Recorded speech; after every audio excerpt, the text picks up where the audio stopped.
Okay, it's late, but there is an idea begging to be expressed through me. And I had this idea while I was working today. I'm back now, but the idea was somewhat elaborated on my walk home, so it's ready to go. The idea is as follows. Consider a normal distribution curve. On the x-axis is mental bandwidth, which here I'm using as a proxy for cognitive capacity, for a person's ability, oh, my nose is bleeding, ability to pay attention to difficult to grasp ideas. And not just any difficult to grasp ideas, but difficult to grasp ideas that accurately reflect reality and portend certain things about said reality. They hold immense explanatory value. That's a good way of putting it. But they are also difficult to grasp. So, that's mental bandwidth. That's what that is a proxy for. On the y-axis is the proportion of the population who falls into one of the, let's say, 5 categories of the mental bandwidth parameter. Going from the left is very bad, then average, then good, then very good. So, are you with me so far? We have mental bandwidth, we have the proportion of the population that falls into one of the 5 categories. My claim here, this is the idea, is that the average person today's mental bandwidth is bad at best, very bad at worst. So that skews the graph. It's no longer a normal distribution. It's no longer a Gaussian curve, but it's a skewed curve. And we're pushed into the left side of the graph. Which means we have a smaller proportion of the population who is capable, cognitively speaking, of dealing with difficult to grasp ideas that relate to the human predicament and that predict certain things about the future that we're going to have to face as individuals who intend on living into the future. Unless, of course, you don't intend on doing so, in which case you can give up now. But why would you give up? Look, this is another point that I wanted to say that is related. I'm tired. Why am I doing this? Why am I racking my brains to articulate this thought that is itself somewhat difficult to grasp? For me, at least. Because I don't want to stop. I don't want to give up. I don't want to lay down my arms and just surrender.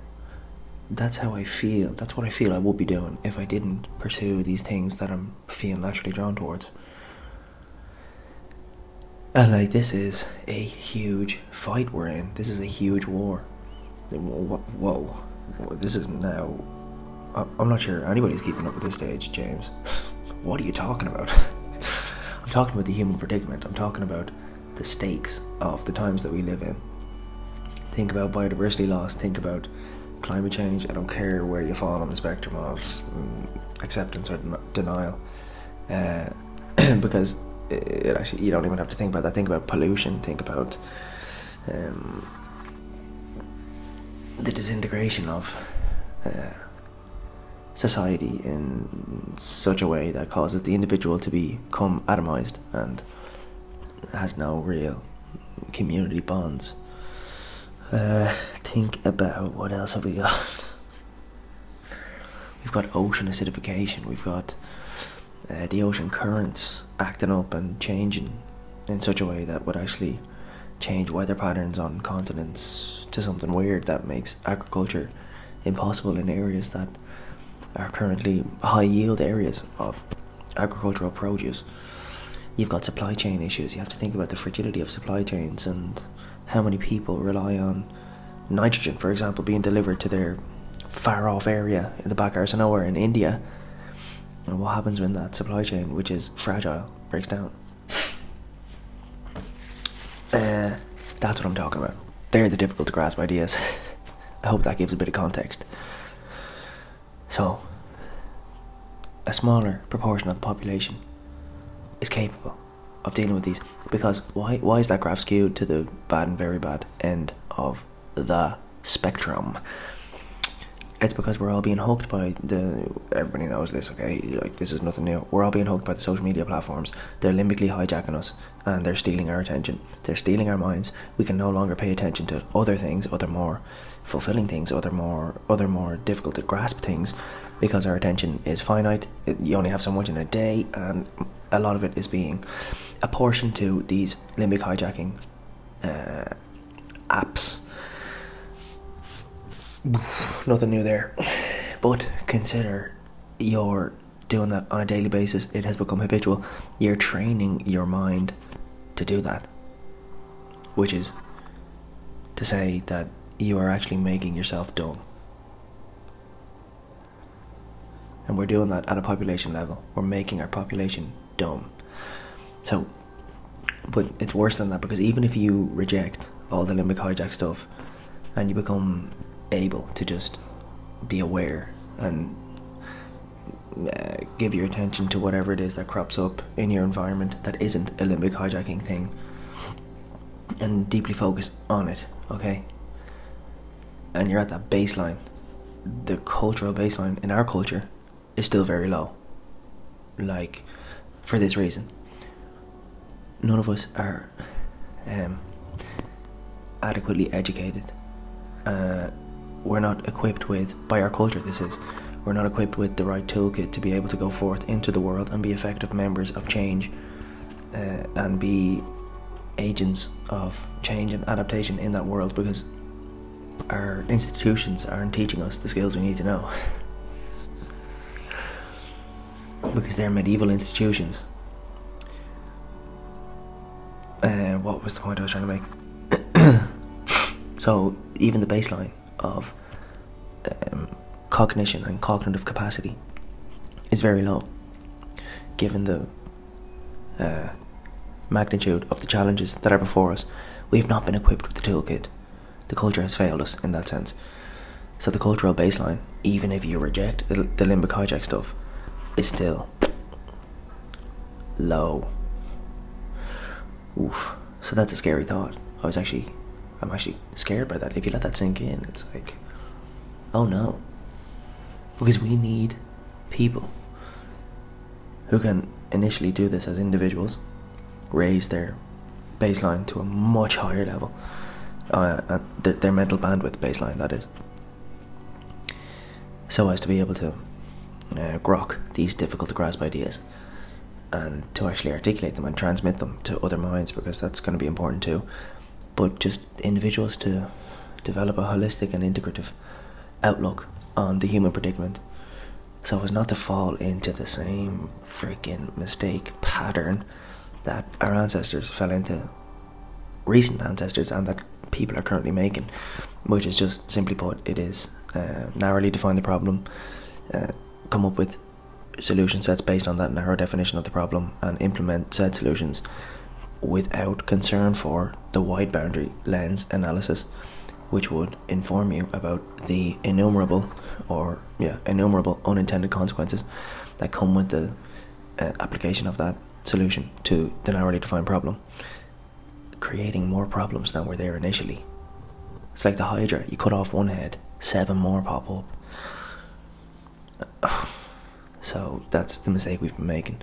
So unless we can create groups of people who are wise, not clever in the sense that narrow definition and narrow solution set, narrow definition of a problem and narrow solution set is clever, but wise in the sense that we have, as individuals and as a group, a collective awareness of the integrative holistic picture of this whole freaking human enterprise, and then go into our various different subsets of it and be able to act from that wise foundation. But now that it doesn't look like that's happening, although there are glimmers of hope, of course. Like me, for example. No, I'm not that freaking self-indulgent. But there are people who are seeking to be able to face these challenges and overcome them. Like Daniel Schmachtenberger, like Nate Hagens, like there's a great load of others. So that was the thought. Mental bandwidth. Normal distribution becoming skewed. Oh, there is a tangent I wanted to go on, and it has to do with the previous video I made. Let me just quickly then say it. The previous video is called something like flow state, or use the flow state to drop in, something like that. And the idea was that you can drop into a certain place and have your limbic mind quiet, and you can shut it up from the top down. And then in that way you get to pursue whatever it is you're pursuing and get the maximum return on energy invested. Woof, that was a good summary. That was the gist of that video about the flow state. But you need here's where the connected point is. You need a certain amount of mental bandwidth to begin with to be able to drop into a flow state in whatever area of study it is that you're in. So say for example, take a musical instrument. Like, you can't get into a flow if you have no freaking clue how to wield an instrument. Yeah? How to use the instrument and make it sound good. You need first to learn the basic chords on a guitar. And then you need to learn how to strum the guitar. And then you need to learn how to combine chords and strumming in a rhythmic way so as to make a nice, pleasant sound. And then you need to improve that. So only then can you drop into the flow state and play within the rules of the guitar. But before you go from 0 to 1, you know, from nothing to chords, from nothing to strumming, from nothing to strumming in rhythm, good luck dropping into the flow state. It's impossible, I'd say. That's just like sheer willpower. Just a desire to learn the guitar, with the promise of being able to reach that flow state and being able to shred. That pushes you to go from 0 to 1. Here's the connected point about the scariness of this mental bandwidth thought. I think with the skewing of that distribution to bad and very bad, fewer people are able to go from 0 to 1 in any area because they can't pay enough attention and give deep enough focus to a given area. So for example, in assimilating and understanding a broad brush view of the human predicament, that's a huge ask. I'm finding it difficult, and I consider myself smart. Not really above average, but yes, above average given the limbic hijack and stuff. All of those people who are limbically hijacked, I know I'm smarter than them. And then it's like the rest of us, I'm pretty average within the distribution of the rest of us. And I'm trying to do this so I know from personal experience, this is freaking hard. At the same time, it's like, it has to be done, and that's why I'm on here making this video. It's like, I have no choice, otherwise I'd be giving up.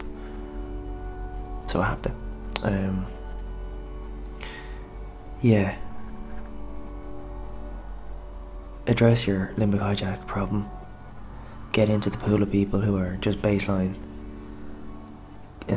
capable, cognitively speaking, and then try and push yourself beyond the average on that normal distribution.